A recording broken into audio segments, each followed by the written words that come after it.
Thank you so much, Chris. And absolutely, happy St. Patrick's Day. What a great way to start the training today. So hello, grantees, and welcome to the 2022 Runaway and Homeless Youth Program Specific Training Series. As Chris mentioned, I'm Kimberly Waller, and I've recently rejoined the Family and Youth Services Bureau as Associate Commissioner. And it was during my initial time with FISB as a policy advisor from 2016 to 2018 where I had the opportunity to learn firsthand all of the awesome stuff that our RHY programs, including you all, our street outreach programs, what you all are doing in our communities to prevent and respond to youth experiencing homelessness. I am so excited to be back in this new role and am already motivated daily by the impactful and transformative work accomplished by all of our grantees and our RHY team. And I wanted to take a quick moment to share with you a few of FISB's priorities over the coming years. And I have 4 that I want to share with you today that I've shared with our FISB and RHY team already. But the 4 are coordination, collaboration. So FISB believes in the importance of coordination, collaboration efforts across federal, state, and local partners. And I know that you all do this work on a daily basis in your own communities. And I think we all know working together will ultimately allow us to accomplish much more than what we can do alone. So I want to say thank you for all of the work that you all do in the communities to move this initiative forward. FISB also is committed to ensuring that our work is grounded in equity and inclusion. In February, aligning with the Black History Month, FISB launched an initiative to develop a FISB Racial Equity Action Plan. And we know that you've been engaged in similar efforts within your organizations across the country, and we are really excited to drive this work forward alongside you. The third is FISB will lead in partnership with those who have lived expertise and who have participated in FISB programs and services, lifting up all voices who have the knowledge and experience to guide FISB's ongoing work to address and respond to homelessness and housing instability is our path forward to finding solutions. And we know that you all are doing much of this work already, partnering with youth with lived expertise who are served by your programs. And lastly, FISB will drive our work using a data-driven decision-making approach. Policy development and programming must be influenced by data outcomes. Services should be responsive to the needs of our communities, and we've got to track outcomes to highlight what is working well and just rethink what may need to be changed and where we need to make some different approaches. So those are the 4 that I wanted to share with you today. Excited to be here. And again, really excited privilege of welcoming you today to this great opportunity to develop new knowledge and skills for delivering street outreach programming. We have a great lineup of presenters and presentations, and our time today is structured to provide a balance between presentations, grantee outlets, which is always really fun to just lift up the great work that you all are doing, and some exciting group breakout discussions.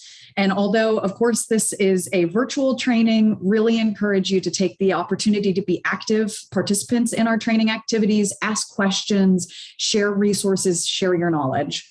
These training sessions provide an opportunity for each of you to share what you know with your colleagues and apply that downstream in the work that you do with your programs so that ultimately it results in your program participants becoming the greatest benefactors of what we do here today. We'd like to, of course, recognize our RHY training and technical assistance partner, Youth Collaboratory, for their partnership and expertise in hosting these sessions. There is a lot of work that goes into planning and logistics of something like this, and we're very appreciative. In addition, I'd like to extend my thanks to all our grantees, you, and to the RHY team for their work in coordinating and planning this event. There's so much expertise and knowledge in this virtual space, and really thankful for your compassion, your dedication, and commitment to continuing the work that we do to have a lasting and positive impact on young people's lives. Once again, thank you very much for your time today, your commitment and your dedication to your communities and the youth you serve. And I will now kick it back over to Chris Holloway. Thank you so much, Chris, who will provide an overview of the agenda and what's to come. Great. Thank you, Kimberly. So we're going to take just a few moments to let you know who amongst the RHY team is here. But we also want to know who you are. And so I've been watching the chat, and I can see that a good number of folks are already indicating where they're from both from the organizational standpoint as well as what state they're based in. Keep it coming. It's great to see such great diversity across the country. I already saw someone say aloha back to me. So thank you very much for that. Let's go on to the next slide, please. So I'm going to start real quickly with introductions. And as Kimberly indicated, I'm Chris Holloway. I am one of 3 program managers for the Runaway and Homeless Youth Program. I'm based in the central office in Washington, D.C. And my team of 3, hopefully soon to be 4 staff are really in the position to provide all the support and resources that our federal project officer colleagues need to make sure that you have what you need to do your work. So we oversee the Runaway and Homeless Youth Training and Technical Center, the National Clearinghouse on Homeless Youth and Families. We're responsible for oversight and administration of the RHY HMIS contract with APT.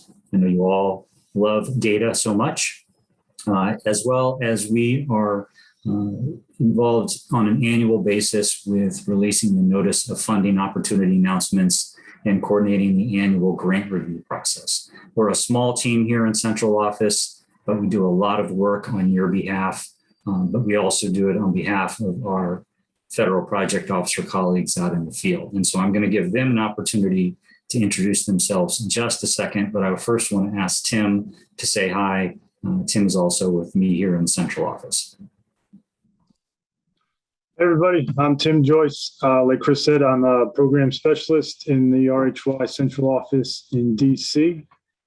And with that, I will pass it to my colleague, Millie. Is here somewhere. Good afternoon, everyone. This is your friendly FPO, Millie Knopp, coming in from Region 4, Atlanta, Georgia. Excited to be here with you all, and shout out to my Region 4 grantees. I'm going to pass it over to our Region 5 FPO, Jeremy. Hey, thanks, Millie. Hello, everyone. My name is Jeremy Haggard. I'm coming to you today from Region 5 here in Chicago, and I'm so pleased to work with grantees in the state of Minnesota. So let me introduce Paul. I'm Paul Bowser. I'm the one of 3 federal project officers in Region 6. I work all 5 states of Arkansas, Oklahoma, Louisiana, New Mexico, and Texas.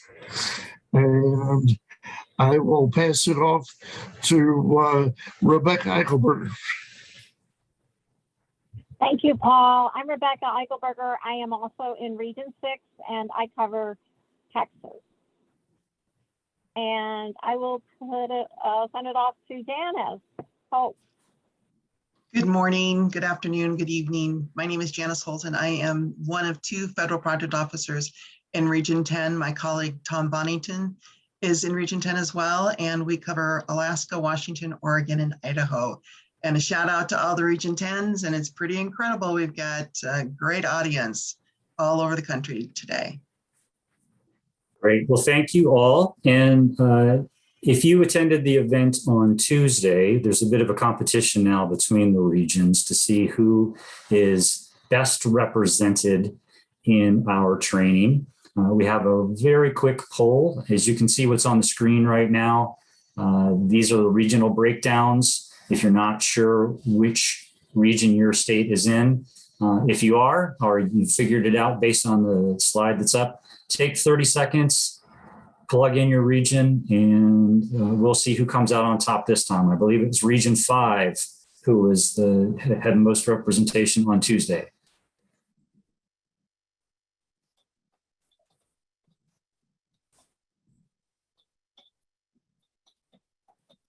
All right, just a couple more seconds and we'll close poll out.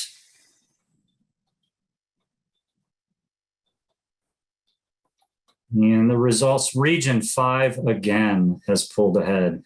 Clearly, we have strong representation in Region 5. Might just be based on the number of programs that are funded in Region 5. So perhaps, a comparative analysis would be more appropriate next time we do this. But it's good to see everyone adding props doing shout outs in the chat. Thank you all for your participation. We're going to be very active in engaging you today. There's going to be lots of opportunities for questions throughout the presentation, as well as a handful of polls, as well as 1 or 2 opportunities for you to input a response in the chat box. So let's go ahead and move on to the next slide. So just a few housekeeping items. Those are always necessary, particularly when we're working in a virtual setting. I think everyone is in good shape, but just take a moment, please. Look down at your computer, look at the bottom left-hand corner of your screen, and you'll see the little microphone icon.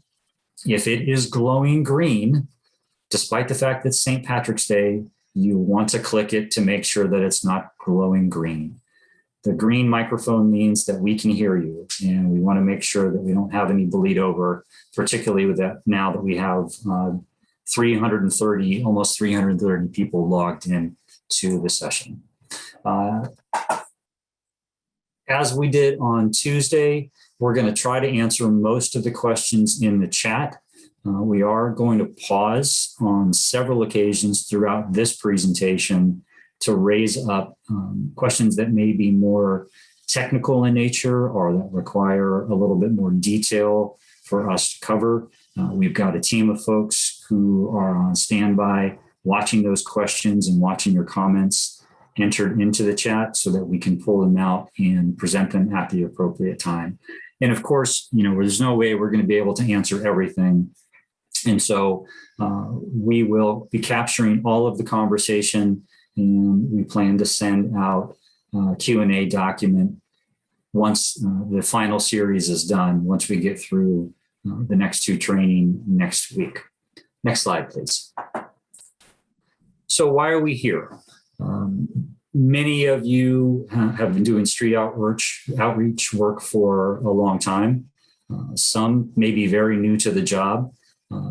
Regardless of what your background is or how long you've been engaged with the street outreach work, we recognize that there's a distinction between what you do every day and what the grant requires your organization complete and conduct and fulfill as recipients of federal grant dollars. More often than not, those 2 things align with one another, but sometimes they don't.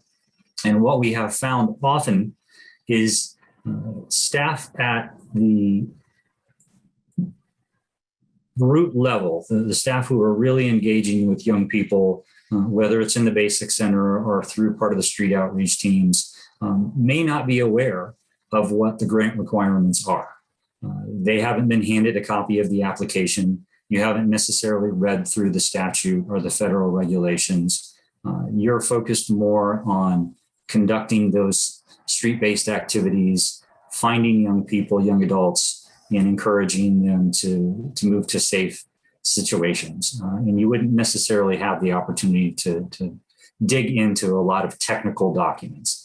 So that's really one of the reasons why we're here, is to discuss those key program requirements and offer some perspective that you may not be aware of. And that helps you help us improve and enhance outcomes. We want to be able to tell our funders, Congress, the organization that appropriates the money to the executive branch of the federal government, that we know that you're doing a good job, and we can point to very specific outcomes and performance that enable us to make those statements. Certainly, this is going to be an interactive opportunity. You're going to hear from your colleagues. We're going to have a breakout session roughly around 2:30. You're going to be able to share ideas around 2 key questions that hopefully you received this morning. You're also going to have opportunities to ask questions, engage in polls, put your thoughts and ideas in the chat box as we progress throughout the next roughly 90 minutes before we go to a breakout. And then lastly, it's amazing how organic this process is when we see folks connect in the chat. Maybe it's a colleague that you came in contact with at our last in-person national grantee training. Maybe you connected with them during the virtual national training last fall. Perhaps it's somebody who you've never met, you're completely unfamiliar with, but they put something in the chat that's remarkably intriguing to you and you want to learn more about what it is that they have to say. And so this is just an opportunity to exchange ideas, foster partnerships, and reconnect with colleagues and old friends that maybe we haven't had the opportunity to do so in quite some time. Next slide, please. So what is our agenda today? We're going to talk about the goal and vision of the Street Outreach Program. We're going to spend some time talking about the legislative and regulatory requirements. For Street Outreach, there's not that many. It's not a dense program when it comes to legislative mandates and regulatory requirements, but you're going to hear a lot of the same themes over and over again. So there may not be the depth in regulation and statute that we see with the other programs, but what we want to do is make sure that we're emphasizing the importance of those things that you are required to do and understand why they are so important. And one key element to doing that is understanding the definitions. We are working in a framework of statute, of law, of regulation. And while sometimes it may not seem as if these definitions are important to the work that you do, when it comes to things like data collection, providing services to appropriate populations of young people, the scope and depth and breadth of those services, those definitions are very important. Obviously, we're going to talk about project requirements, and we'll go into a little bit of discussion about administrative and national policy requirements, and finally, reporting. As I mentioned before, reporting is probably not the most exciting thing that any of us want to do, but it is critical for us as the funding agency to turn back to Congress, to our appropriators, to let them know the good work that you're doing so that we can continue to secure the resources and make sure that we have funding to continue providing across the country for the Street Outreach Program. Next slide, please. So here's our first poll. What I would like for you to do is let us know how long you as an individual have been providing street outreach services.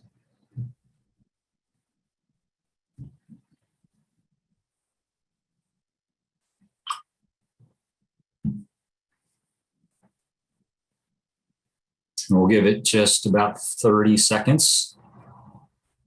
I will not attempt to sing any more Irish music. Although it was pleasant to have on in the background, I would sound like a screaming banshee, which would be appropriate considering it's St. Patrick's Day. All right, I think our poll is closed. Wow, look at that. Almost 1/3 of the attendees today have less than a year's worth of experience. Nearly half have less than 2 years. That's great. That means that your agency has provided you the opportunity today to get some real necessary insight in the work that you do. So thank you so much for that. And I think it is all the more important to us that we spend enough time focusing on the content and delivering the information so that it makes sense to you and that you can continue to do your jobs and be effective in serving the young people that you work with. Next slide, please. All right, and with that, I'm going to pass it off to my esteemed colleague, Millie, and she's going to talk about project goal and vision. Thank you so much, Chris, and hello again, everyone. We're now going to take a dive into the SOP project's goal and vision. The primary goal of SOP grants are twofold. First, to prevent the abuse and exploitation of young people 21 years of age and younger who are living on the streets by way of street-based services. And second, to help these youth move from the streets to safe and stable housing through supportive and trusting relationships with outreach workers. Long-term, it is FISB's vision that SOPs will prevent the sexual abuse, human trafficking, and/or exploitation of young people living on the streets or in unstable housing. So thank you for being part of our grantee community. Next slide, please. All right, we're going to go ahead and talk about the legislative authority and program purpose. A bit of SOP history to start us off. The Street Outreach Program was originally added to the RHY Act through the Violence Against Women Act, also known as VAWA, a subset of the Violent Crime Control and Law Enforcement Act of 1994. That's Public Law 103-322.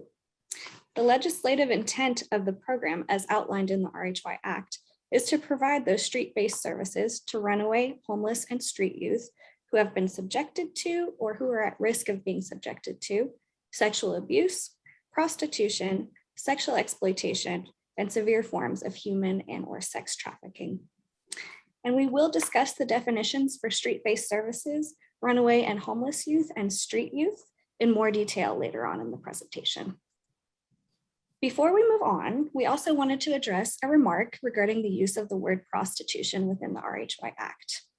A question was brought up during our TLP program training this past Tuesday, that's Transitional Living Program for those that are new, as to the appropriateness of this word in reference to vulnerable and minor populations.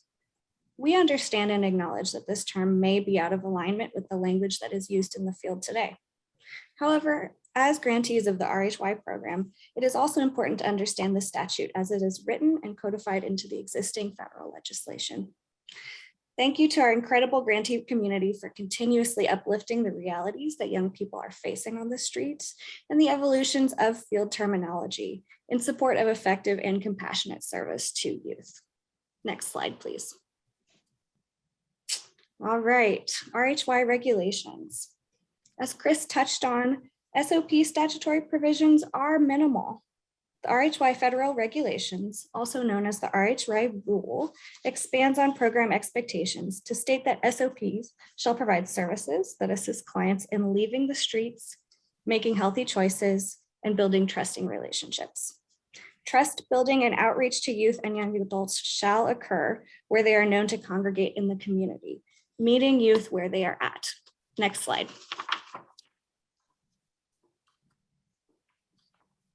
Oops, back to the other slide, sorry. The regulation further requires projects to provide youth and young adults access to treatment, counseling, prevention, and education services, as well as referrals for emergency shelter. All right, let's move forward. The RHY rule further details the requirements that SOPs shall perform outreach to locate RHY and to coordinate activities with other organizations serving the same or similar client populations. These are systems such as child welfare agencies, juvenile justice systems, schools, continuums of care, also known as COC, defined by the Department of Housing and Urban Development, that's HUD. In other words, collaboration truly is key. Let's go ahead and move to the next slide, and I'll pass things over to my colleague Janice to transition us into the next section of the presentation. Thank you, Millie. So we're going to spend some time talking about the SOP related definitions. And the first one we have up is homeless youth, and I'm going to respond immediately to a fellow Janice in the chat, which talked about the, thank you for moving the slide back. For talking about the age, and specific to SOP, the eligible youth and young adults that can be served are youth who are 21 years of age. So it's not under 21, it's 21 years of age, which then translates up to their 22nd birthday. So appreciate that being raised in the chat already. So that's the definition for homeless youth. And runaway youth, an individual who is less than 18 years of age and who's absent himself or herself from home or a place of legal residence without the permission of a parent or legal guardian. Street youth, an individual who is a runaway youth or an indefinitely or intermittently a homeless youth who spends a significant amount of time on the street or in other areas that increase the risk to such youth from sexual abuse, sexual exploitation, prostitution, or drugs and or alcohol use or abuse. For the purpose of this definition, youth means an individual who is 21 years of age. Again, there's a little confusion and has been about that, but it's 21 years of age up until they turn 22. And also I want to acknowledge the comment that was made in the chat as well with regards to the term runaway. And I think that we all know this is, legislation that's been around for decades, and that that term may or may not be used on a regular basis when you're serving the youth. So appreciate the feedback. Next slide, please. The next three definitions will cover street-based services, outreach, and drop-in center. Street-based services are provided to runaway and homeless youth, street youth in areas where they congregate, designed to assist those youth in making healthy personal choices regarding where they live and how they behave. Outreach, finding runaway, homeless, and street youth or youth at risk of becoming runaway or homeless, who might not use services due to lack of awareness or active avoidance, providing information to them about services and benefits and encouraging the use of appropriate services. Drop-in center, a place operated and staffed for runaway and homeless youth that clients can visit without an appointment to get advice or information, to receive services or service referrals, or to meet other runaway or homeless youth. As we move through this presentation, there'll be more conversation about each of these services and providing examples and going them into a little bit more detail. Next slide, please. We'll cover contact, engagement, and date of engagement. So contact, the engagement between SOP staff and youth who are at risk of homelessness or runaway status, or homeless youth in need of services that could reasonably lead to shelter or significant harm reduction. Contact may occur on the streets, at a drop-in center, or at other locations known to be frequented by homeless, runaway, or street youth.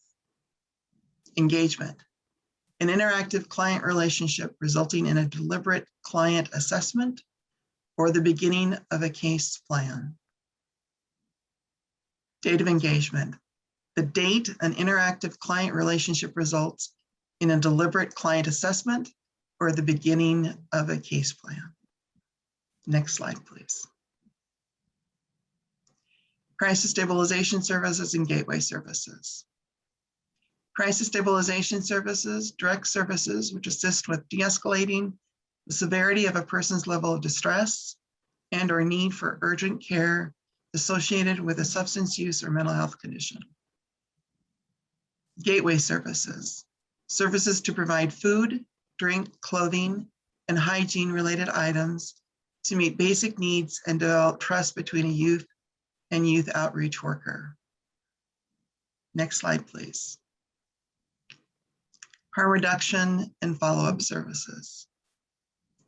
Harm reduction, the provision of basic needs and services that aim to reduce adverse health, social, and economic consequences of high-risk behaviors, to include reducing the risk of sexual exploitation and human trafficking, assault, or substance use. Follow-up services, the act of assessing youth's progress after the youth has received safety and resource referrals or has agreed to shelter. Next slide, please. We'd like to pause for a moment and open up the floor to questions on anything that we've covered so far in the presentation. And we're going to ask for assistance from my colleagues with regards to anything that came in the chat or anything anybody wants to bring up. And more likely, I'm going to defer to Chris. Hi, Janice. Actually, there were a few questions that came up that perhaps you can support in answering, or other folks from the FISB team. So one of those questions was, has the program changed its definition for street outreach from age under 21 to 21 and under, or are those, can you further elaborate on that definition? Right, so I think that was the comment that Janice, my fellow Janice, made in the chat, and it's not a change. I think that it may have just been the read of the act, but definitely when we have our notice of funding opportunities that have been issued for all of these years, it is youth who are 21, so it's up to their 22nd birthday. So youth who are 21 years of age are eligible for services. And if I could dovetail with that, Kendon, we recognize that street outreach teams aren't walking around and carding young people. We're not asking or expecting that you're going to walk up to a young person and say, give me your ID. Otherwise, if you're not the right age, I'm not going to have a conversation with you. I think the intent here is you're dealing with runaway youth, you're dealing with street youth, you're dealing with youth who are otherwise experiencing homelessness. Each one of those terms has a different age that's associated with it. The overarching age is 21 or less. If you come across somebody who's 22, 23, 24, we don't expect that you're going to turn your back. What we're expecting is that as you enter into that conversation and you recognize that, maybe this person's a little older and they're not necessarily within the window for SOP, RHY SOP, there's a decision point there as to what the next best step is in terms of providing them appropriate services at your agency level. So I just wanted to make sure that I provide that distinction and not leave people with the impression that, oh, sorry, you're not old enough to buy alcohol, so you're not old enough to have an SOP service. That's not how this works. Great. Thanks for adding that, Chris, especially knowing the barriers to getting identification even and things like that. We won't go into all that. So there was another question and just some conversation in the chat around the term runaway and varying conversation, but ultimately the question from Marnie Larkin was, could ACYF start moving away from the term runaway? So I don't think that we have an answer for that, but I think the comment that was made earlier is the recognition of the term and the length of time it's been around in the work. But I definitely think that it's something that we're, that's part of the conversation within FISB and RHY with regards to all of the terminology that we address and trying to be more up with the field. Yeah, and I'll tack on to that and offer that this is particularly relevant when we're moving young people, young adults off the street and into a shelter circumstance. Because many shelters, particularly those that are designed for under the age of 18, for minors in most states, will also provide services or have contracts with child welfare, with foster care, with a variety of other systems. And that term runaway is specific with respects to those that are under the age of 18, because in most states and under federal law, that's not legal age of consent. And so 17 and under is still considered a minor. And that's why they are eligible to enter in a basic center program to receive services. So some of this seems overly legalistic, but I think it's important to look at it from the context of how your program provides services, particularly shelter services, and what your licensing also says, because your licensing may say it can be up to the age of 17. And in the case of the RHY programs, that's where the term runaway comes in, as well as homeless youth for the purposes of the basic center program. But that's another presentation for another day. Great, thank you both. There was also a question about the definition of contact. Can a phone call or social media interaction be considered a contact, especially considering COVID restrictions? And this was a question from Janice Hack. Right, and I think Jeremy responded to that in the chat, but Jeremy, would you like to step up and go ahead and share your comment, your response? Oh, sorry, I'm so busy answering different ones. I didn't catch which one you want me to respond to. I apologize. If contact through social media counts. Yes. We understand that the pandemic has really changed the nature of what street outreach is. So if you're making those contacts by Facebook Messenger, WhatsApp, whatever kinds of social media, or just by text message, that's perfectly okay. But we do ask that you document that within your case files, so your outreach workers on down the line, if this is intermittent outreach that takes place over several months or even several years, if it's continuous, that they know what the youth needs have been, what their concerns are, and their progress toward their goals after they go on to other services. Thanks, Jeremy. Thank you for that and for lifting that up. There was a question from Sophia Estrada Ferreira asking more about explaining the difference between system youth and non-system youth and juvenile justice, youth involved in the juvenile justice system. Something around definitions there. Chris, I think I'll defer to you if you don't mind. Sure. So system youth are eligible to receive RHY services if they've run away from that system. The program itself isn't necessarily aware that they are under the care of the system. And this really falls, I think, more into the space of the Basic Center program because we are dealing with kids who are in child welfare, who are in juvenile justice, who may be in foster care placement. Not as common with older youth, those are their 18 and over. But again, I would ask you all to put on your legal hat. You don't have to be an attorney here, although I'm sure some of you might be. Understanding that the federal legislation, the statute requires us to work within certain limits and that we have to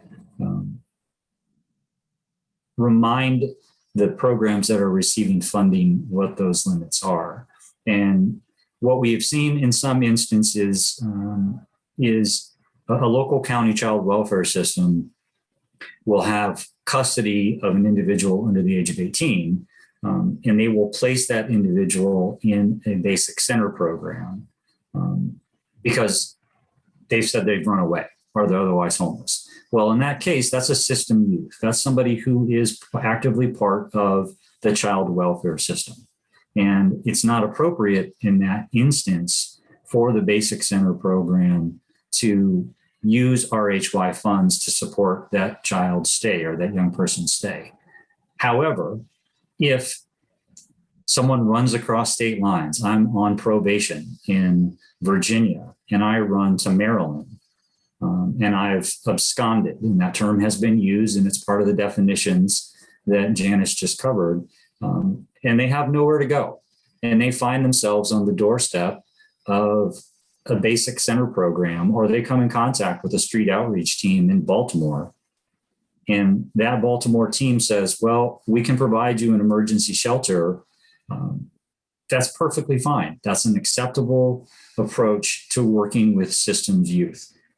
However, once the Baltimore program recognizes or acknowledges or receives confirmation that this individual has run from home detention in the state of Virginia, now they have to work with the state of Virginia or the local county in Virginia to make arrangements to transfer that young person back to the state of Virginia. And they're no longer considered runaway or homeless because the program now knows that they are part of a particular system, in this case, the juvenile justice system in the state of Virginia.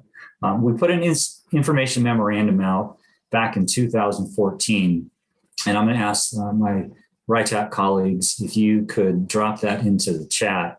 It talks a little bit more about systems youth and the necessary relationship that needs to take place at the shelter level, especially between child welfare and RHY programs. But I don't want to take us too far down a rabbit hole with respects to Basic Center and the other programs when it comes to shelter. I think for the purposes of the street outreach presentation, what we're trying to cover is that these are all the possible young people, young adults that you might come across as you're doing street outreach work. And we're hoping that you have some mechanism in place to provide them shelter services if they determine that that's what they would like to do. Great. Thank you very much, Chris. And considering that we do have a limited amount of time, I think we need to go ahead and move on. But please remember, any question that's not addressed, we are going to collect that. And our goal is to then turn those into FAQs and get them back out to all of the participants. So thank you very much for the conversation. And Jeremy, thank you. You are on the chat response. You are doing amazing. And now I'd like to turn over pass the torch to my esteemed colleague, Dr. Rebecca Eichelberger. Take it, Rebecca. Oh, Janice, you're too kind. Thank you so much. I just wanted to reiterate happy Thanksgiving, happy St. Patrick's Day to those of you who are Irish and those of you who are Irish only today. I'm going to talk about the project requirements of street outreach. And I'm actually going to only do number one, conduct street outreach and provide access to shelter. But my other colleagues will talk about the comprehensive youth-centered service model, the street-based services to the RHY, or stands for Runaway Homeless Youth Victims of Trafficking, and sustainability plan. If you could go to the next slide, please. Oh, it looks like I was kicked off. We still hear you. You're just frozen. Oh, okay, good. Thank you. You bet. I appreciate that, Janice. Okay, so there are 4 key components, which I just discussed, and I'm going to go further into conducting street outreach and provide access to shelter. The requirement is that projects must conduct street outreach to connect with RHY youth and street youth, to go beyond a brief contact to engage the youth so that they seek out and participate in support and services to keep them safe and help them leave the streets. In other words, you can't be sitting behind a desk hoping that a runaway or homeless youth is going to come up to you. You actually have to be physically out there looking for youth. I saw in the chat earlier, there was a question, how do we find these youth? When your organization applied for this grant, they were required to tell us where youth would be. And it's also a great idea to partner with other organizations in your community who do street outreach, including adult street outreach, police departments, et cetera. Contact schools because they often know where or have youth who are homeless or runaways. Let's see. So drop-in centers are optional. They're not a requirement of any of our programs, and definitely not for street outreach.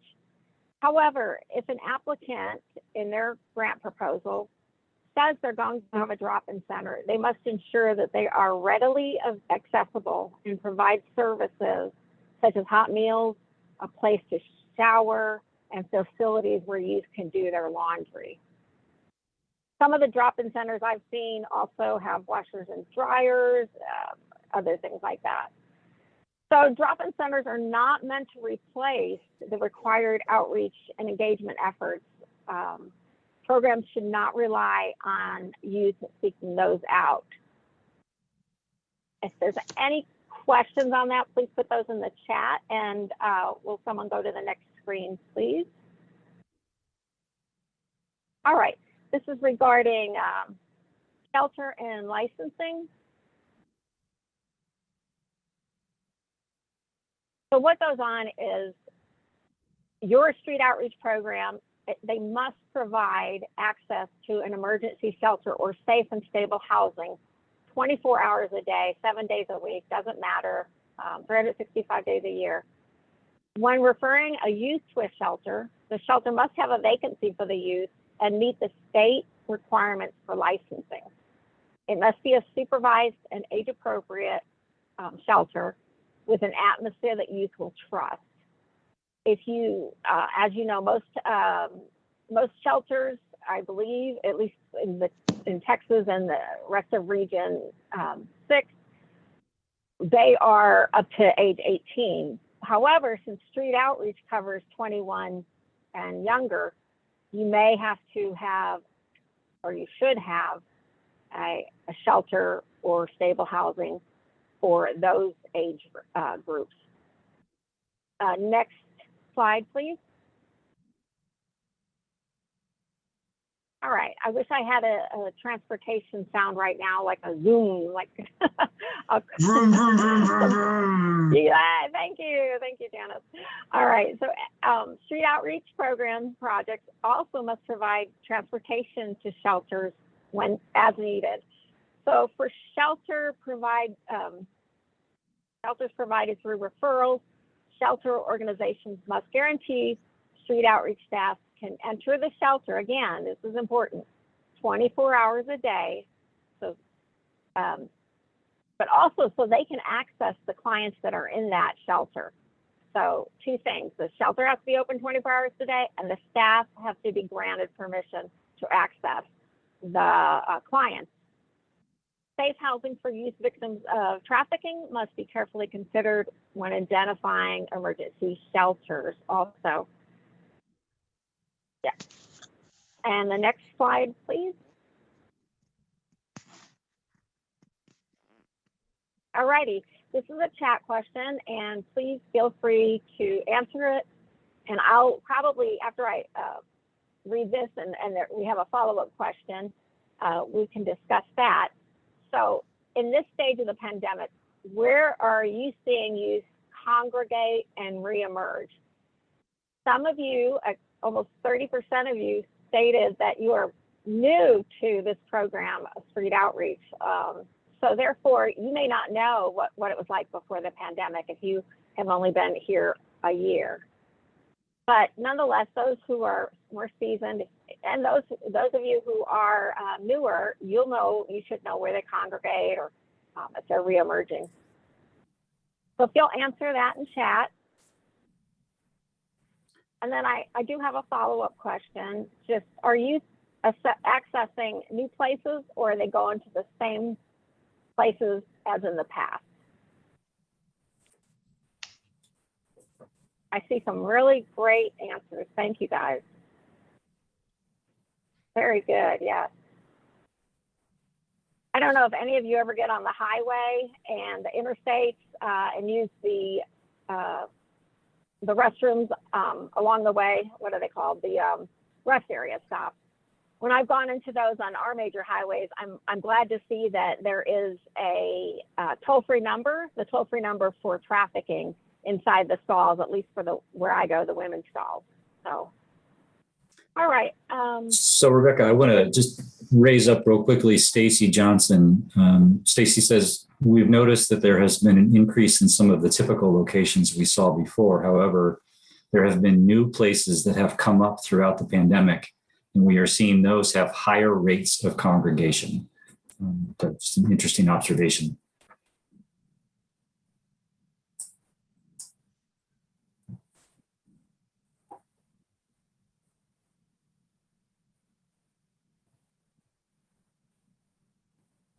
All right, well, let's go to the next slide then, please.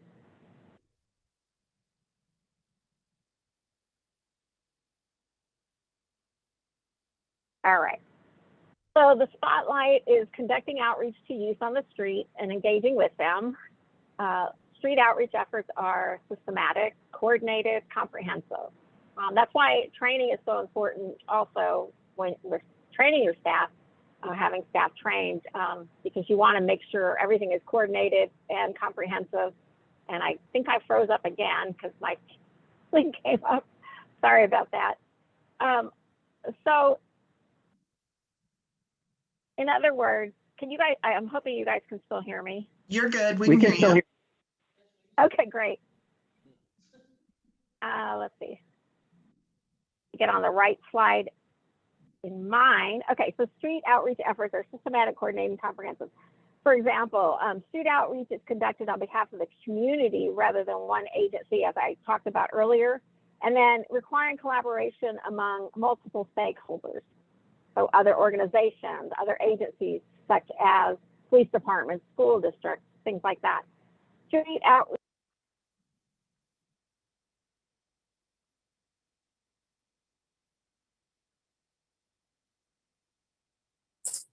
You got muted, Rebecca.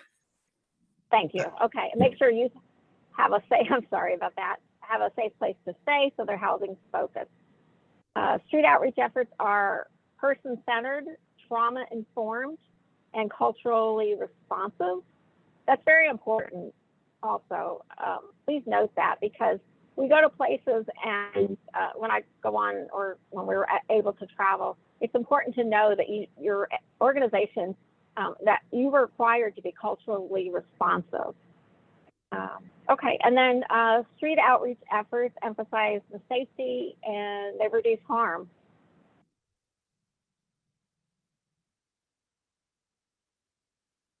So knowledge of and engagement with all the partners implementing street outreach efforts leads to more strategic use of resources and more comprehensive coverage and identification of all people experiencing unsheltered homelessness. Let's go to the next slide, please. Spotlight. One of my grantees is located in Austin, Texas, and it is LifeWorks. And I want to discuss what they've been doing, what has worked for them. During the pandemic, they went more like to an indoor drop-in center to walk-up services. That's what they're doing now. They're going back to out. So they've maintained access to basic services to include program referrals, one-on-one counseling services, but also offered information about and access to COVID-19 vaccines. The outdoor services are less staff intense, so they're able to increase outreach capacity. They're allowed for focus on coordinated assessments, such as by name list outreach and retention outreach. So those are for the youth not seen. And then visibility, increased fundraising and resources for cold weather shelter nights instead of communal sleeping citation on site. Clients are offered stay at a hotel. And then 0 COVID-19 cases at LifeWorks among the staff. So those are things that have been working. Next slide, please.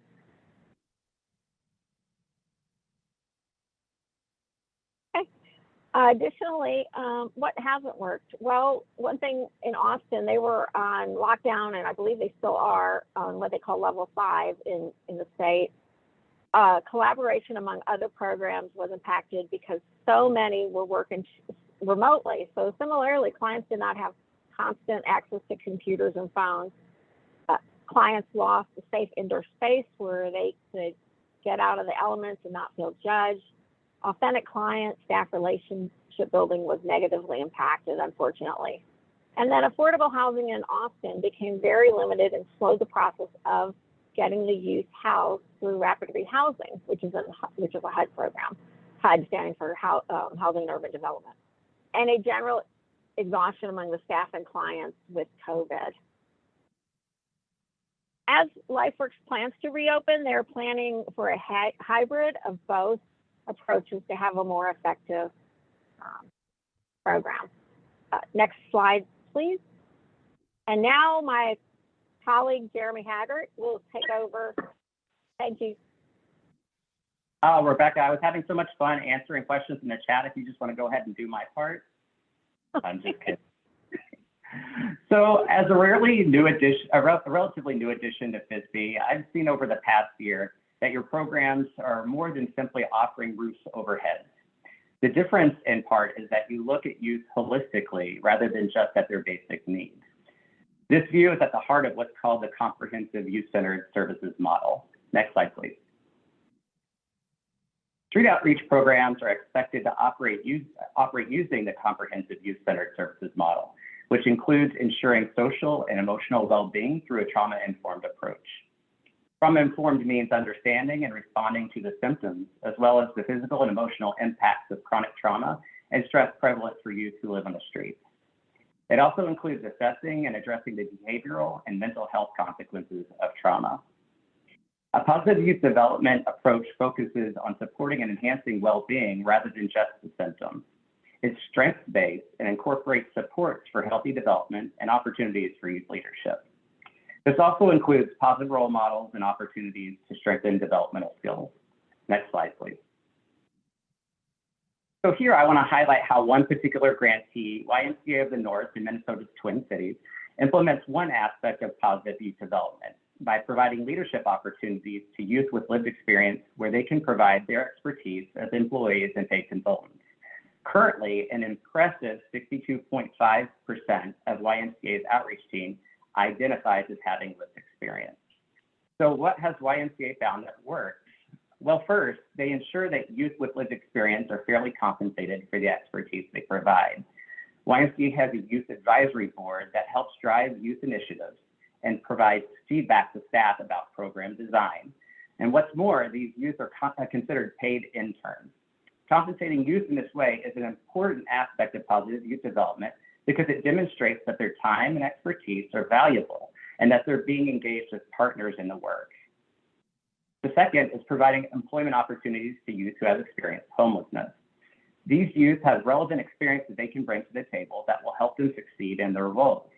Further, YMCA found that those who publicly shared their personal lived experience, who felt like they could do it and gave permission to, with youth, were able to more easily form trusting relationships in street outreach. And finally, tailoring benefits to make them useful. So youth with lived experience may continue to carry trauma or can be re-traumatized through this work. So ensuring that fringe benefit packages allow the time and the coverage to address mental health and self-care is crucial. Additionally, YMCA has found a way to provide a child care discount benefit that has been an incredible lift for employees who are parents. Next slide, please. YMCA has also discovered a few things that didn't quite work when it came to recruiting youth with lived experience as employees and retaining them after hire. So the first was requiring a college education for some positions. So just as college isn't for everyone, college is also not necessary for every staff position. By analyzing the competencies required from each staff role, YMCA found that in some cases, the qualifications language in job announcements could be edited to give lived experience equal weight to college education. These edits are critical, however, since youth with lived experience may self-select out of applying if job announcements appear to only accept college graduates. The second was focusing only on wages for recruitment. Most here know that it's exceptionally challenging for the nonprofit sector to keep pace with the private sector when it comes to pay.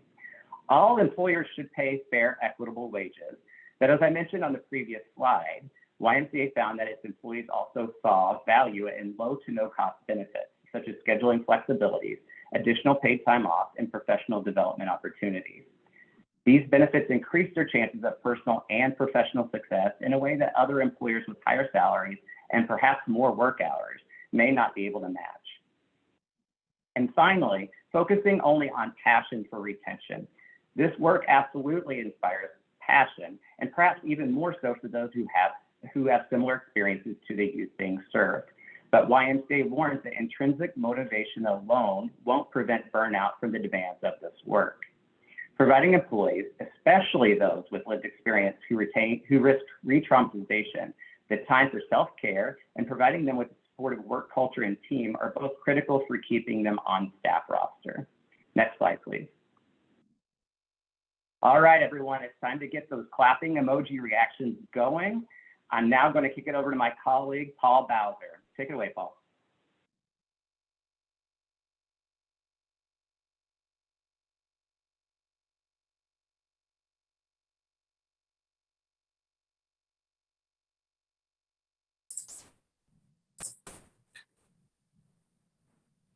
Paul, I think you're on mute still. Yeah. There you go. Sorry about that.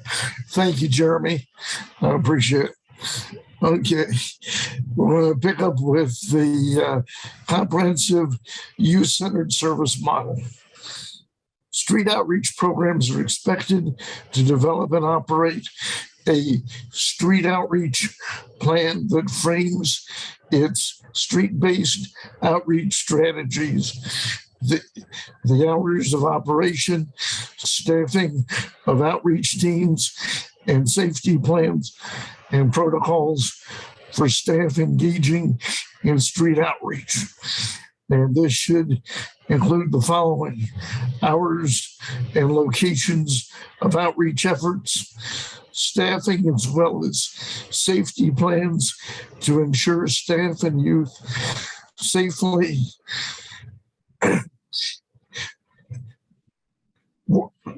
work on the streets, including how staff are backed up on the streets, assessment and support for possible trafficking victims, especially those of labor and sex trafficking,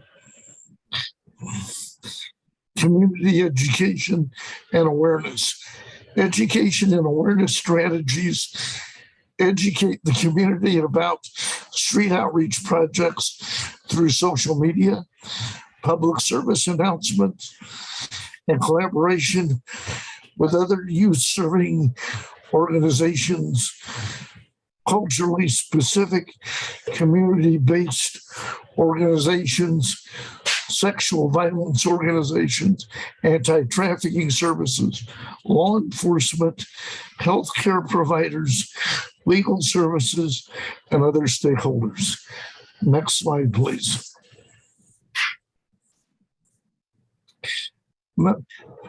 At this point, I want to bring attention to one of my grantees, the Youth Development Incorporated in Albuquerque, New Mexico. They have been running a street outreach program since 1997, about 25 years.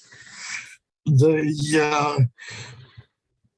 work in teams of 3 to 5 days a week.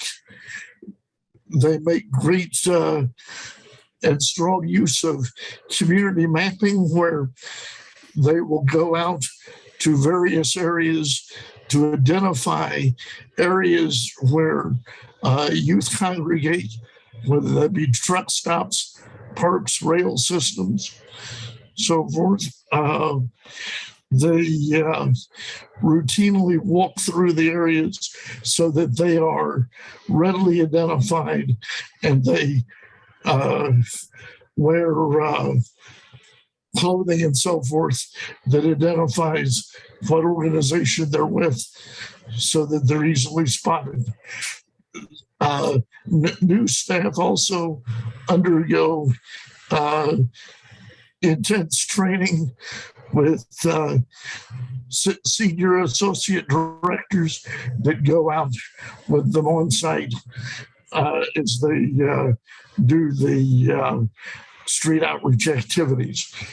They have, at this point, they see about 400 unduplicated contacts through their street outreach program, and they do various events. They call pop-up events that include both their staff as well as other partners that provide services, and they will set up tables and so forth at parks, truck stops, various areas, so that people are familiar with what they provide. And they often do this also in conjunction with A New Day Incorporated, which is another one of our street outreach programs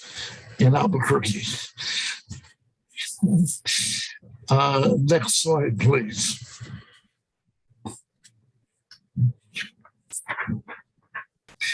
Gateway services address the youth's basic needs for well-being directly and through referral. Street-based outreach teams may provide youth drink, clothing, transportation, and hygiene products to prevent malnutrition and ill health. Next slide, please.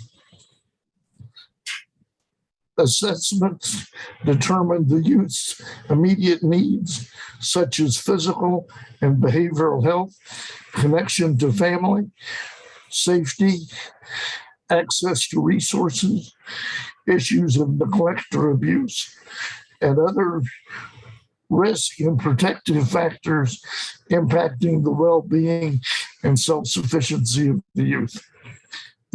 Assessments are individualized with priority on returning first-time runaway youth with low-risk families as appropriate. Assessment tools evaluate the unique needs of subpopulations of runaway and homeless youth, including but not limited to youth who are pregnant or parenting, system-involved youth to include juvenile justice and child welfare, sexually exploited or trafficked youth, youth in need of substance or mental health services, and other vulnerable populations, such as tribal youth and youth with disability. Next slide, please.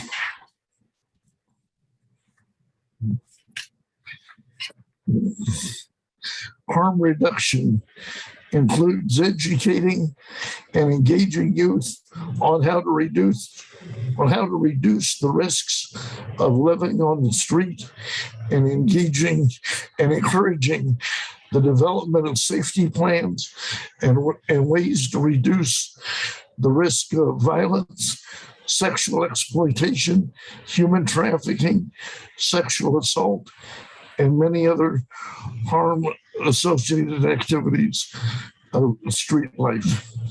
Examples of harm reduction practices may include wearing marked clothing that allows youth to easily recognize outreach staff affiliation upon initial contact, distributing condoms and other items and resources that promote and support safe sex practices, training staff on recognizing and responding to overdoses, such as the use of Narcan. Next slide. Projects must have a suitable referral plan based on an assessment of each youth's needs to ensure the appropriate system of care services are accessible. System of care services must include social services, educational services, welfare services, anti-trafficking agencies, and healthcare programs. Street outreach programs may decide to coordinate with vocational training, law enforcement, legal services, health insurance options, affordable child care, and/or child education programs. Service coordination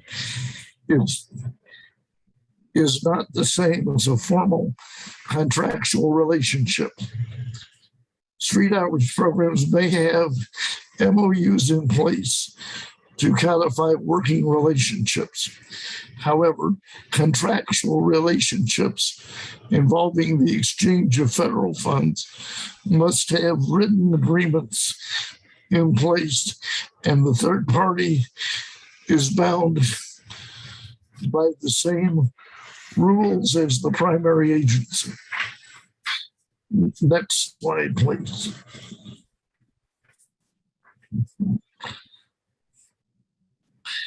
Crisis stabilization includes services that help reduce the severity of a youth's distress and/or access to urgent support care or mental health and substance abuse needs, while certainly overlapping with harm reduction or the provision of gateway services.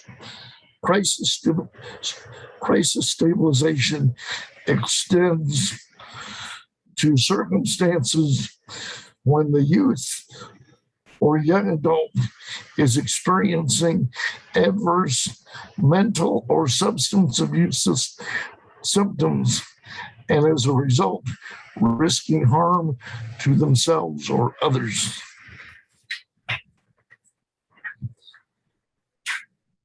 Coordination, next slide. Coordination with the RHY National Communication System includes coordinating program activities with the 24-hour national toll-free and internet communication system, the National Runaway Safe Line that links RHY projects and other service providers with runaway or other homeless youth.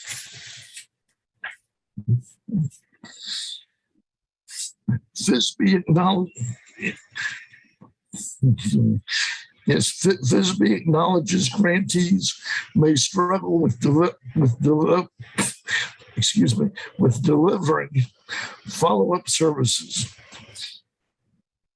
It is important to understand follow-up services should be considered as early as initial contact and engagement.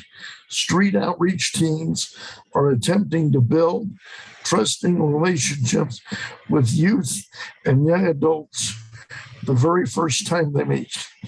Imparting to the young person that staff and the program will be there to support them should they need it.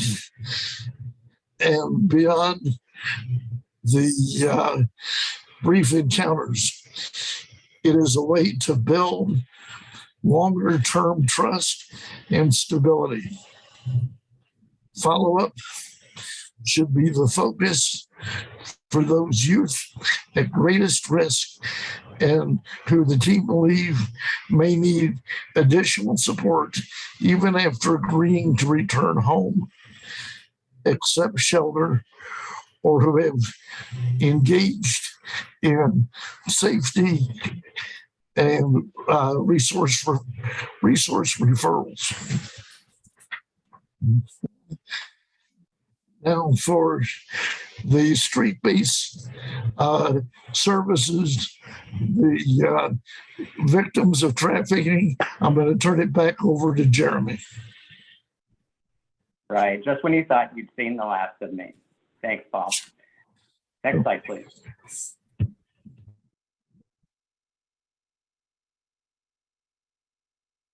Because runaway and homeless youth, particularly street youth, are at a high risk of victimization and human trafficking, SOP projects are required to build their capacity and skills to identify, support, and when appropriate, intervene through street-based services with youth who are being trafficked or victimized, and then refer them to shelter. The main goal here is to reduce the risk of trauma and harm. Next slide, please.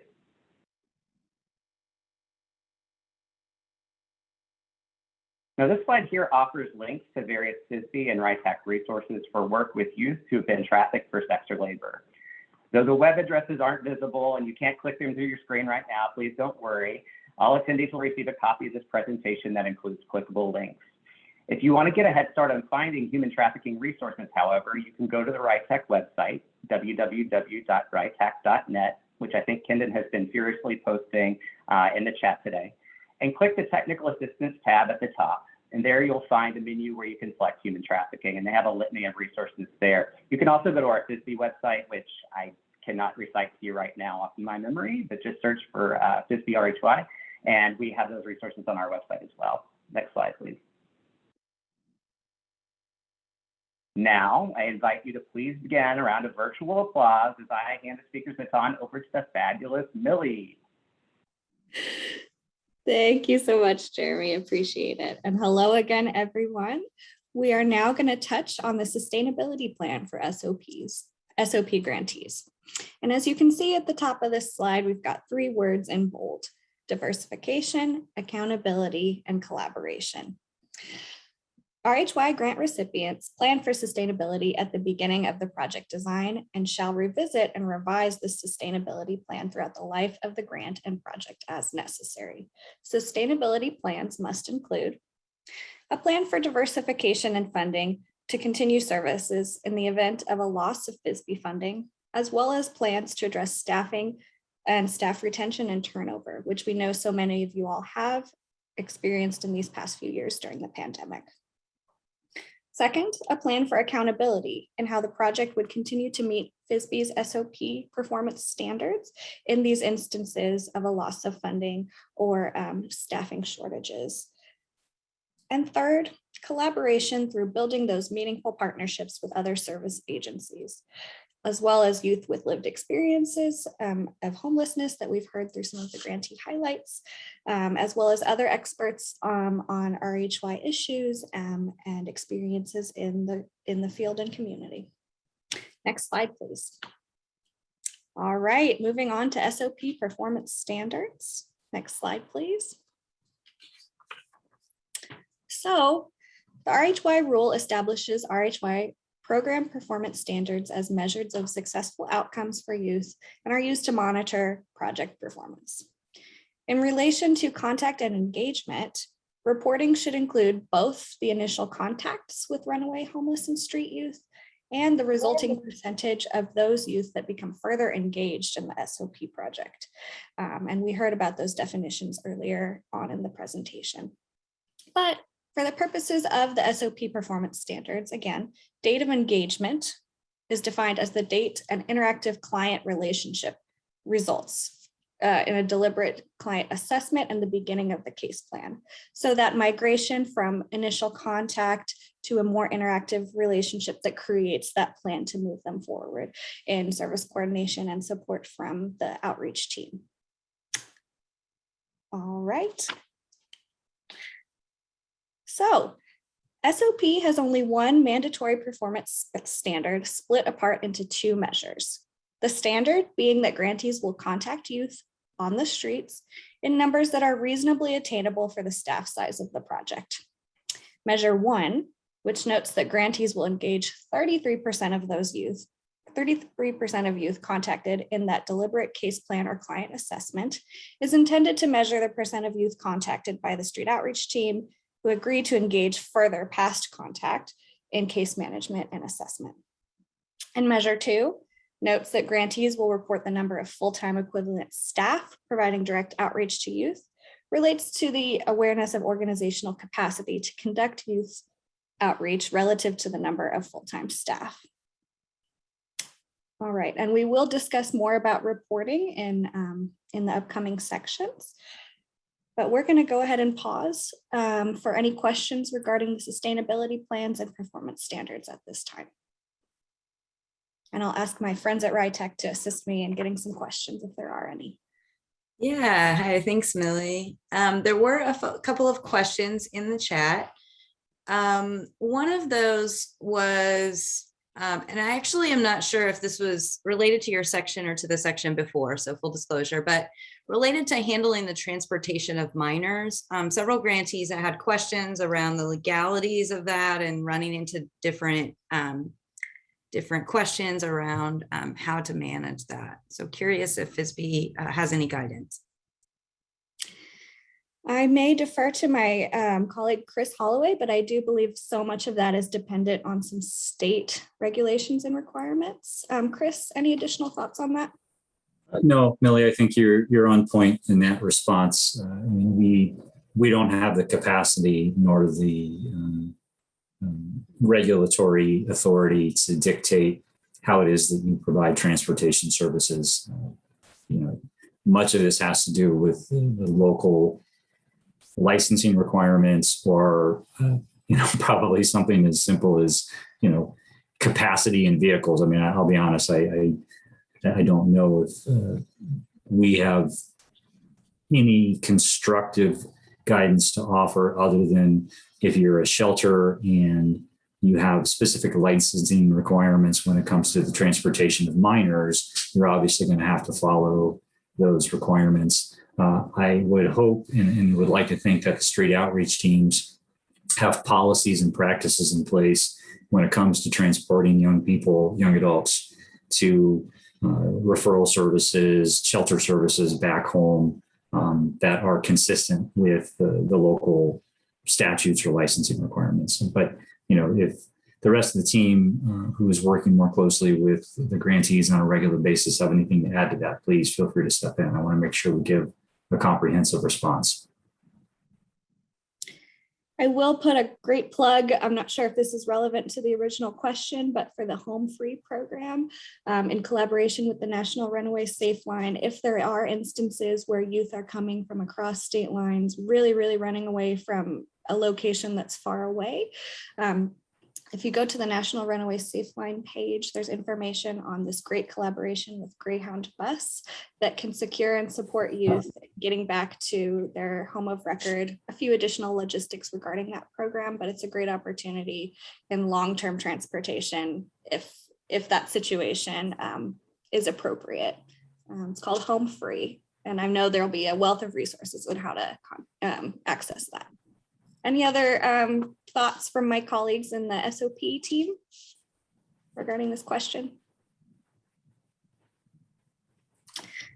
All right. I believe the other questions, Millie, were addressed in the chat. So yeah, I think your colleagues have been on top of it, as well as some of the RHY folks. So I think we're up to date. Awesome. Thanks, Kendon, and thanks, everyone. I think I will go ahead and pass it back over to Chris to move us forward. All right. Well, next slide, please. I am going to take us home in the last half dozen or so slides and talk about administrative and national policy requirements, particularly for the staff who have acknowledged that they've only been on the job for a year, maybe 2 years or less. This may be an area that's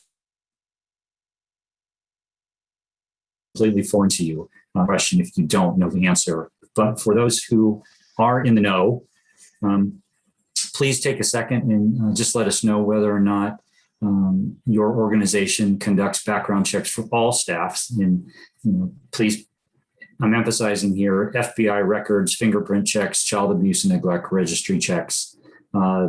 Take 15, 20 seconds and let us know if you think your organization is comprehensive in this manner.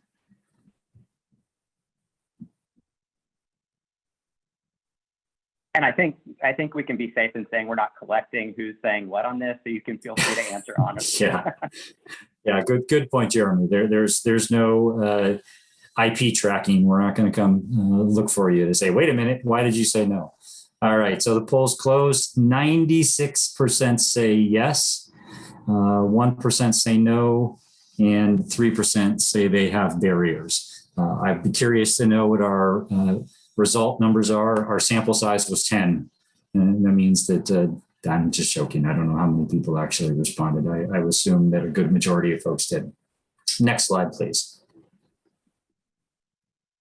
So it's a good thing that 96% of you did say yes. Oh, go back one. There we go.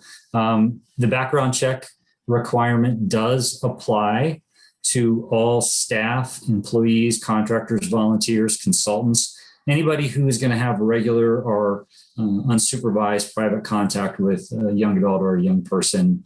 And this went into effect back in 2017. So it might feel like it's, kind of getting stale and aged, but it's just an important point for everyone to be aware of, that we do keep youth safety and young adult safety as a paramount point in the work that we do. And we want to make sure that those background checks are being conducted so that we understand who it is that is working with young people. One important point, and this goes to that small percentage that say they try, if your organization is unable to obtain FBI criminal history information or child abuse and neglect registry information, your plan that you submit to us does have to detail the efforts to obtain that information and what the specific impediments are. So you're basically telling us why you have limitations. In addition, we want to know, as appropriate to job functions, that you verified educational credentials, employment experience, driving records, back to that comment a few minutes ago about expectations for transportation, and of course, professional licensing records. And I will make one final point with respects to background checks. This is not a universal system. Every state doesn't speak to every state, and every state doesn't speak to the FBI with all the same level of detail. So you have to pay real close attention, particularly if you're entering into a contract with local law enforcement agency or you're using a third-party vendor to do your background checks. Make sure you know exactly what it is that you're paying for or that they're providing to you, because there are instances, even across state lines like Missouri and Kansas. And I'm using that as an example. I don't know this. It's just an illustration where they may not pass information from one state to the next, particularly around child abuse and criminal history. So please do your due diligence. Take just a few minutes to understand the contract that you have in place with that local agency, whether it's a public agency or it's a for-profit business that you get those services from. Next slide, please. We have all lived and dealt with emergency preparedness for the better part of 2 years. And even before that and during, we've had a variety of other natural disasters, whether they be floods, fires, earthquakes, tornadoes, hurricanes. I think we're only missing locusts at this point, or things that we haven't had to deal with in the past couple of years. Suffice it to say, it's critically important that you're doing the necessary maintenance on your facilities, that you have a plan in place, and that you are able to execute that plan in the event that one of these emergency events arises. I think at this point, so many of you have done a phenomenal job of navigating the pandemic and building in responses to staff issues, client issues, becoming sick. I just want to applaud you all for working your way through these past 2 years and doing such an exceptional job. Also briefly, and we've touched on this a couple of times, but it's worth repeating. If you are in a state that has a licensing requirement, either for a child care shelter or for a homeless program, homeless individual program, adult or youth, SOPs are required to make sure that they're working with licensed programs. Our teams will go out when they're doing monitoring or through the virtual monitoring reviews, the VSRs, virtual site reviews, and they'll ask to see the evidence of those licensures. So it's important that you have that documentation and that you're getting updated and maintain those updated documents, reflecting that you do have relationships with licensed shelters. Next slide, please. Training plan. One of the things that our federal project officers will like to look at when they come out on site is your staff files. You want to make sure that that background check has been done, that we have validation of credentials, that we have training that's being conducted, and record of that training is being entered into their files. There's a lot of different ways that you can keep these records. It can be done at a staff level, individual staff level, or you can maintain records for an agency. One thing that's important, and these are just a couple of notes, make sure that the training actually takes place, that teams are coming back and showing that they've actually taken the training. Make sure that the training doesn't follow local organizations will use Child Protective Services, CPS requirements as the guidance for their training. Look beyond that. There's a whole multitude of training opportunities. I know that we've put into the chat a couple of times about info@rytac.net. There's a number of virtual training that cover a wide spectrum of topics, to include those listed here.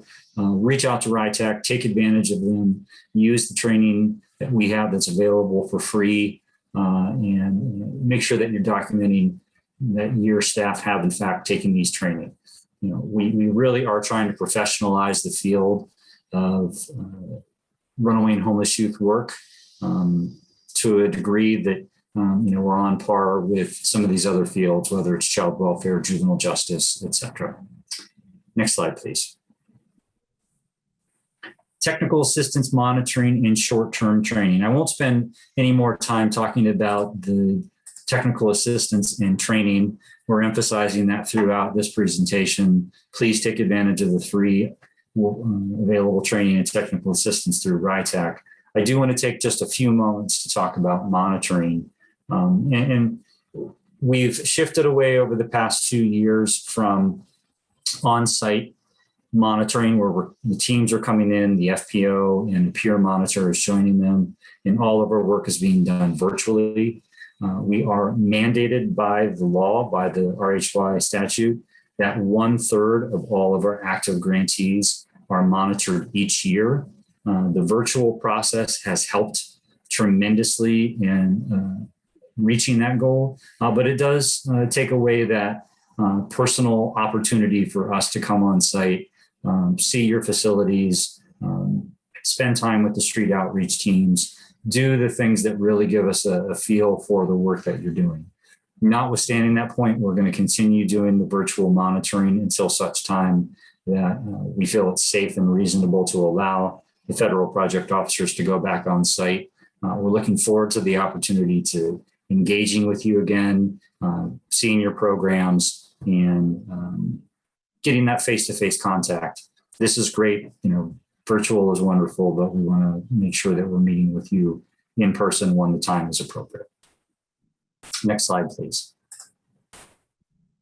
And then lastly is confidentiality. And I know this slide was covered on Tuesday, but it's important to emphasize that confidentiality really is intended to protect you and protect the young people that you are providing services to. So we're really talking about limiting information access, whether that's names, addresses, photographs, or other vital records. But it's also making sure that you're getting a confidentiality release from that young person, particularly when you are wanting to share their information. They should not be released without their express written consent. And for older youth or for younger youth, it should also include consent by their parent or guardian. One point that was raised for me to pass on to you as a best practice is that it's a good idea to do this on an annual basis. We know that relationships are developed between young people and staff. Sometimes they want to share contact with each other on social media. That's a place where the organization and even the staff person could find themselves in a little bit of peril. So it is a good practice to, on an annual basis, revisit your confidentiality requirements and remind everyone that they're not to be passing on information about clients that you serve outside of the confines of the program. Next slide, please. All right, so we're running just a bit over time, so I'm going to get through reporting quickly. You report in two different ways: through the Runaway and Homeless Youth Homeless Management Information System, RHY HMIS, or through performance progress reports. And Millie was talking about performance standards. She talked about the different places where this data is provided. HMIS, RHY HMS is now a quarterly upload. You should be working closely with your COC and the HMIS vendor to ensure that your system is meeting your needs and arranged in a certain way, in the way that allows you to capture the necessary information. And certainly if you have questions or you need assistance, we can guide you to our APT team, who is our contractor that works specifically on RHY HMIS. Next slide, please. Okay, so we're about 5 minutes over. Kendon, was there anything super pressing in the chat that we would want to raise up and address now? I think almost all of it, your colleagues and stuff have been on top of the chat. And so I believe that we are good to go to break, Chris. Great. So next slide, please. So we're going to break out into groups. It's going to be a random assignment. Groups 1 through 4 are going to have a question that's focused on street-based engagement. Groups 5 through 7 are going to focus on community education and awareness.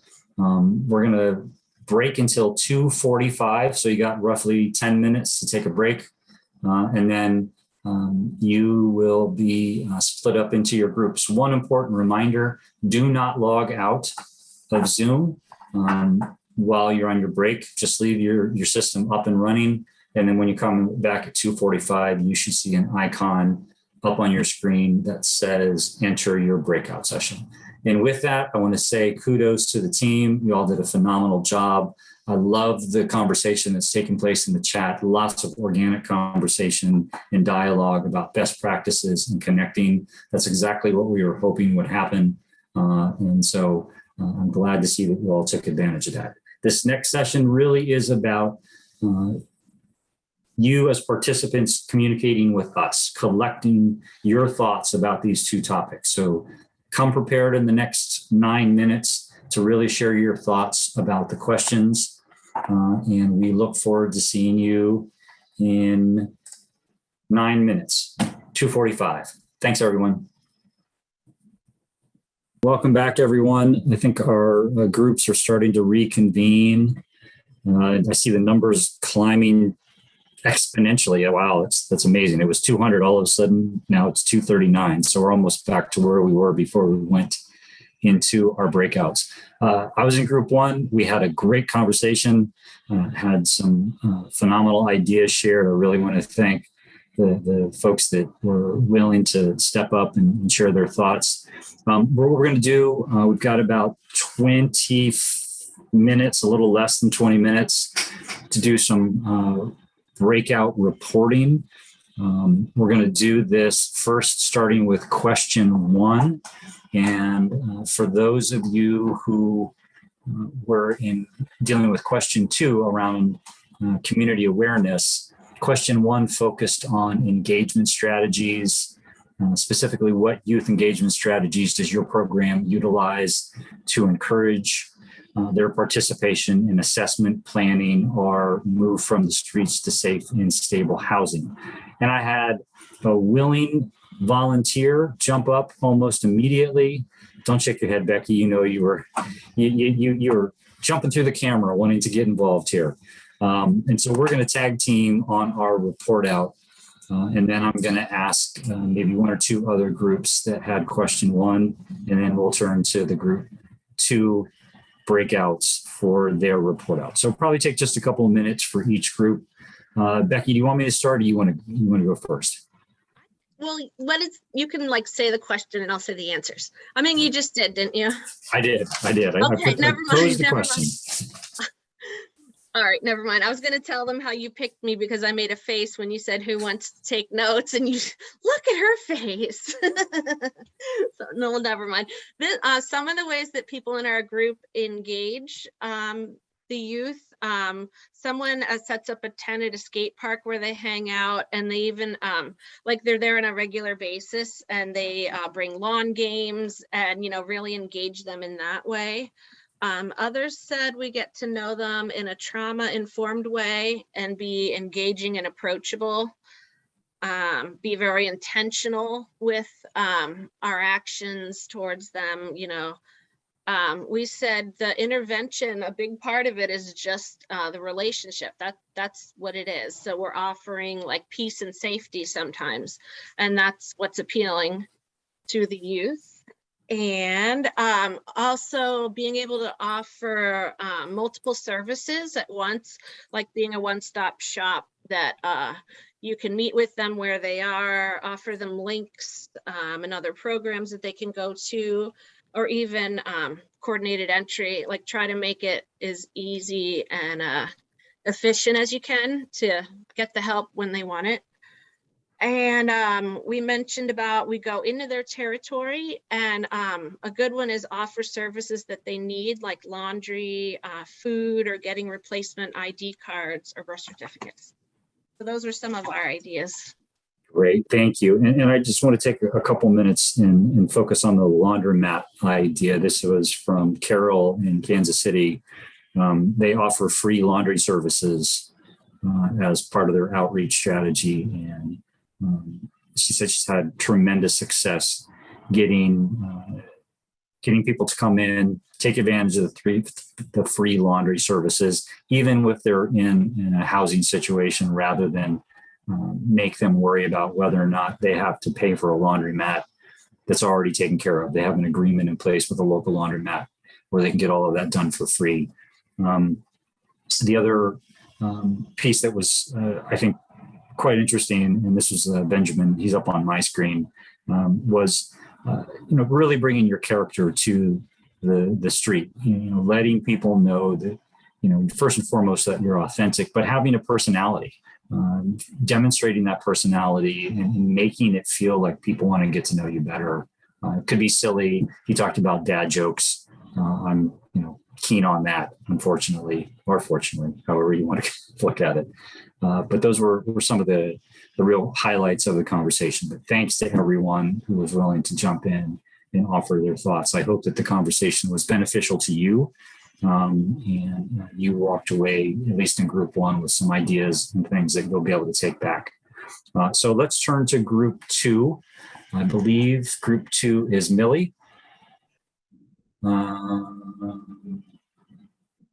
Or, you know what, I'll just pick on Millie as the next speaker.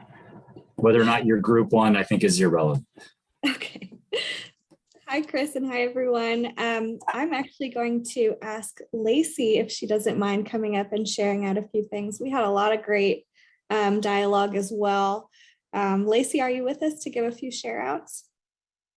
Yeah, sorry, I didn't know I was group two. I did write down things, just not what group I was. I was also numbers, age is just a number. Gotcha. Okay, I'll try to be quick.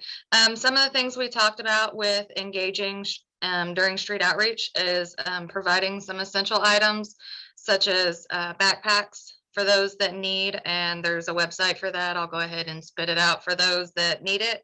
It's www.backpackproject.ngo. So that's something you guys might be able to utilize and pass out. Also passing out care kits with hygiene items, food items, snack items, things like that, information, brochures, resources. Passing out water bottles when it's hot, things like that, just to acclimate and go to them with those essential items. Some things that were talked about as far as getting people to come into the drop-in centers and engaging further into case management services. Some people have had open mic nights, after-hour movies. It helps with people getting comfortable with being in there to further talk about their issues or explore with things that they might be struggling with and need help. People are doing youth-led groups where they're able to sit and discuss things in a youth setting with age-appropriate people. We talked about how we're trying to engage different cultures, ethnicities, certain groups. Some of the ways that's been more achievable is having those outreach workers with lived experiences. Also being conscious of your staff and having those diverse staff or knowledgeable staff and things like that, so you're able to help others feel comfortable. There's certain organizations that offer specific departments that actually have a section that address sexual abuse, exploitation, trafficking for those who have experienced that kind of trauma. Do you want me to stop? I wrote a lot, sorry. No, I think that's great. I got to just put in a plug for Lacey's organization and the awesome popcorn and ping pong event and activity, which was so cool to hear about, and how many youth around the community through word of mouth also are asking, I believe Lacey saying, are you all the ping pong people or popcorn and ping pong people? So just wanted to uplift that as well. And thank you so much for sharing out. Yeah. Great. Thank you, Lacey. Thanks, Millie. I'm going to turn to the group that handled question number 2, and I'll pick on Jeremy first. So, Jeremy, if you could just cover the question briefly for everyone's Sure. benefit. Yeah. So our question was basically talking about community engagement and how SOP projects, engage with community partners, whether it's to find other service providers or to have them refer youth into the programs or make them aware of it. But to talk about our conversation, I want to invite my friend Christina to come up and explain a little more about what we talked about. Okay. Hi, everyone. Full disclosure, Becky is my coworker. Don't know how we both got roped into being speakers, but we work together every single day doing street outreach. So anyway, let me just go to my notes here. I wrote a bunch of stuff down, but I think that like the biggest point that came out of our group, and please correct me if I'm wrong, is everybody had like places that they go, like churches and schools and libraries and local businesses and laundromats and transportation centers, but it's more just about building relationships with the community as a whole and getting the community to engage in youth homelessness. It's more than just developing provider contacts or provider relationships, because yeah, we should do that with other providers in the community that work with the homeless, unsheltered, anyone, any age, but also developing relationships with mental health providers and drug and alcohol providers and case management. But so we talked a lot about that. And then we also talked about how we get our information out, whether it's doing presentations or doing tables or community events, and also attending meetings like civic meetings or like community meetings with the police or fire department. But also using social media is something that we talked about as well, Facebook or Instagram or Snapchat, whatever. But yeah, I think that's pretty much what we talked about, inviting different providers or different groups that maybe have a negative opinion of homeless youth, and inviting them into our environment, coming out with us, meeting the youth, having them do ride-alongs or outreach or things like that, visiting centers, drop-in centers that we have, or just to break down those barriers and those I can't think of the word, but you know what I'm talking about. Those negative thoughts that maybe people associate with people that are homeless, experiencing homelessness. Did I get everything? Yeah, I think you did a fantastic job. Thanks, Christina. You really represented what we talked about. Really robust discussion. All right, thanks, Jeremy, and thank you, Christina. And Christina and Becky, Valley Youth House is well represented here on my screen. Becky, Christina, and Tim Joyce, former Valley Youth House staff, are all next to each other. So way to go, Valley Youth House team. So I'm going to turn to Rebecca for a quick report on her breakout group, and then we'll just open it up for final thoughts before we go into our closing for the day. Rebecca? Yes. Hi, Chris. Thank you. We actually had, even though I was supposed to do question number 2, we were given question 1, and people were shy and didn't want to participate. Some of them did. We got some good feedback from the few who did participate. Just mainly what everyone else has said, building trust, gaining trust, and building rapport in order. Like I said, it was question 1. Sure. So there you go. Okay.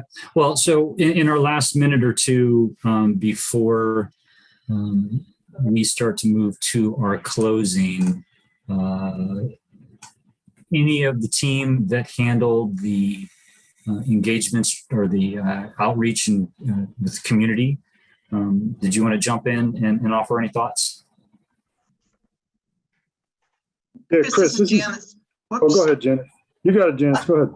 Well, I put it in the chat, but I just wanted to share that a couple of our grantees focused on engagement, that they have youth ambassadors and or peer advocates that go out with their street staff. And one of the programs is currently a volunteer, but they're moving to a stipends model.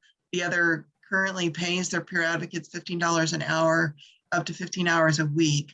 So that was one of the highlights that they posed with regards to engagement. And the other piece is pop-up events, and that was brought up in the chat as well.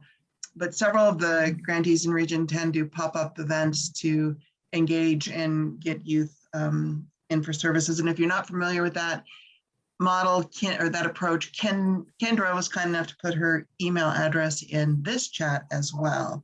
But that was one of the ones I wanted to mention and bring up. Great, thank you. Tim, was there anything else you wanted to add before we transition to our close? Sure, I'll be quick. So I was in a group with question 2 as well, and a few things that came up that haven't already been mentioned was promotion obviously on social media, but also with local news media. Some organizations were able to have little news spots, and then also paid advertisements on TV and radio. And then this is similar to the pop-up events, but like just tabling it at general community events, just to spread awareness about, calling attention to youth homelessness in the community and what the program does, just being at sporting events and pride, like LGBT pride events, things like that, folks found helpful. And a great amount of groups had partnerships with local law enforcement, where they would provide trainings to law enforcement and in some cases go out in the community as partners. Folks were giving out hand sanitizer and masks that were branded with their program information, stickers, resource cards, other small kind of weatherproof cards that had information about the program, just leaving, either hand them out to people or just leaving them in public places where folks might encounter them. And I think everything else was kind of, and then one that was like super interesting was a rural program that literally just did door to door, letting folks know, just passing out resource cards and things like that, just to let folks know that they were a resource in the community. So it was a great conversation. And a lot of folks from Region 5 were represented, and Valley East House too also. So thanks, Al. Thanks, Tim. Well, thank you all. It sounds like there was some really good conversation in the 7 breakout groups. I apologize for the confusion about which question was assigned, but more than anything else, what we wanted to provide was an opportunity for you all to connect with each other, whether it was on the camera or you were just sharing thoughts and ideas through the chat, which seems to be this super robust environment where everyone's really willing to jump in and offer their thoughts and ask questions. So thank you all for doing that and for your willingness to share. Thanks for the volunteers who jumped in.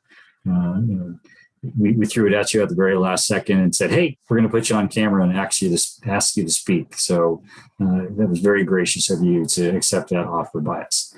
So with that, I am now going to turn this to Dr. Sanzana Dean. She is the director for the Division of Runaway and Homeless Youth.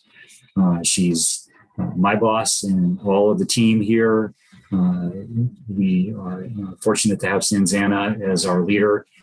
She joined us about a little over a year ago, and I know that she wants to just make some closing comments as we wrap up the session. For my part, thank you all very much for your time and engagement today. It's been great. I hope it's been beneficial and that you're going to walk away with something that is valuable for the couple hours that you spent with us. So, Sanzana. Right. Thank you, Chris. And good afternoon, everyone. As Chris mentioned, I'm Sanzana Dean, the director for the Division of Runaway and Homeless Youth here in FISB. And I'd just like to take a moment to thank you all for joining the training today. It's really been a lively and interactive training session, and I'm glad to have the opportunity to pop into some of your sessions, monitor the chat comments that were made, listen in on some of the strategies that have been shared. And I really hope that you found the format and the material covered to be useful to you, specifically enhancing your knowledge of program requirements for the SOP program, and really the opportunity to learn best practices on implementing strategies for your program as well. For those of you who were not able to join the TOP session on Monday, I noted that this program-specific training series was developed based on feedback from you, our grantees, as part of the new grantee orientation delivered last fall. And so in our surveys, we generally heard a lot of information about this is great, this is helpful, but one of the key things that we dialed in on was that while grantees noted that they found the information useful, that more time was needed to cover some of the more in-depth topics and program-specific information. So this training was really developed to respond to your needs and provide a deeper dive on program requirements in each of the 4 areas. I enjoyed truly being a part of the training today and can see all of the commitment and passion from the strategies that you talked about, the drop-ins, the open mic nights, and all of the activities that programs are delivering and being innovative about how to encourage youth participation in our program. I heard a lot of thoughtful questions and intentional sharing from our grantees. And you guys spoke a lot about one of the common challenges, and that's engaging youth in the SOP program initially, and how to get them to engage in services and off the streets. And so I think with the 325 participants that we had today, it really speaks to your interest in this training, your commitment and passion to the young people that you serve.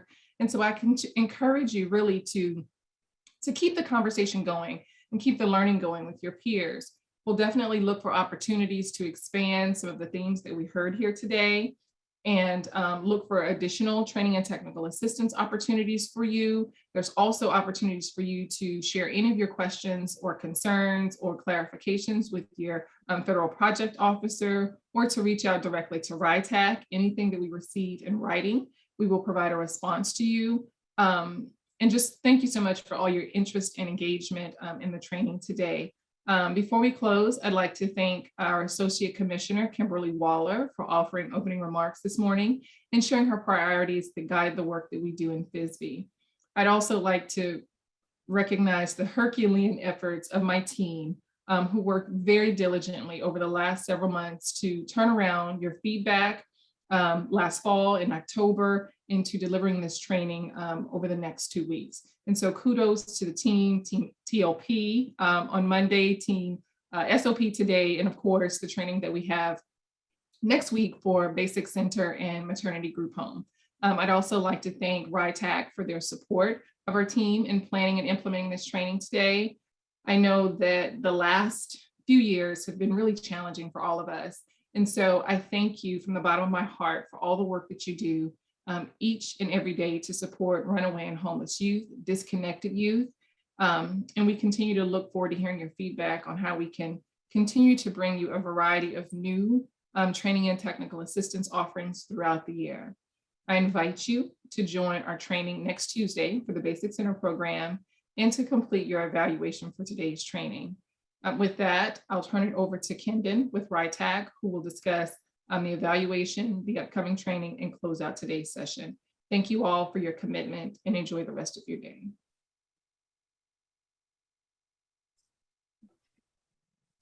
Thank you, Dr. Dean. So we will be dropping the evaluation in the chat. We really appreciate everyone's participation today, both participants, FISB staff. Thank you so much for all the hard work that went into this. Please fill out the evaluation. We really do want to hear from you. Any feedback that you have will be taken to heart, and it will inform future trainings. We also wanted to share the information for the upcoming Basic Center program training on Tuesday, March 22nd from 1 to 4 p.m. Eastern time, and the maternity group home training on Thursday, March 24th from 1 to 4 Eastern time. And we'll also drop that registration link in the chat for you. We appreciate all that you all do every day, and I hope you have a wonderful rest of your week.